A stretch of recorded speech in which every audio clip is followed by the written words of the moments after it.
వేల సంవత్సరాలుగా బ్రాహ్మణుల ఆధిపత్యమే.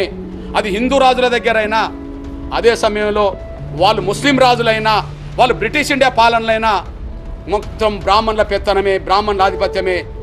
కాబట్టి ఆ బ్రాహ్మణుల ఆధిపత్యాన్ని ఎవరైనా ఛాలెంజ్ చేస్తే దాన్ని తట్టుకోకుండా ఇబ్బంది పెట్టిన రోజులు కూడా స్పష్టంగా కనిపిస్తుంది. మీ బిడ్డగా, మీ పేద వర్గాల బిడ్డగా ఇంకొక విషయాన్ని గుర్తు చేస్తున్నా.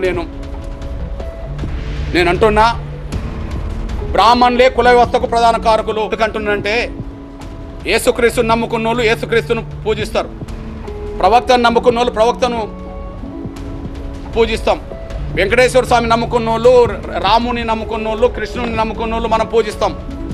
కానీ ఇక్కడ బ్రాహ్మణులు అట్లా కాదు.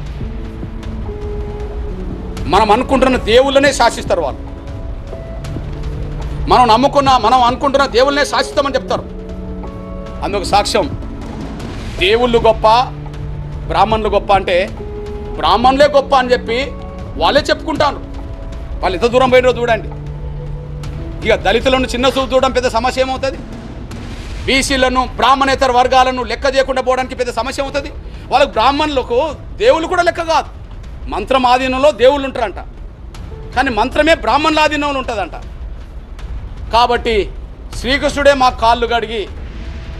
కాళ్ళు కడిగిన నీళ్లను నెత్తిన పోసుకున్నాడనే మాట బ్రాహ్మణులు అంటే వాళ్ళ అహంకారం ఏ స్థాయికి ఎదిగిందో చూడండి.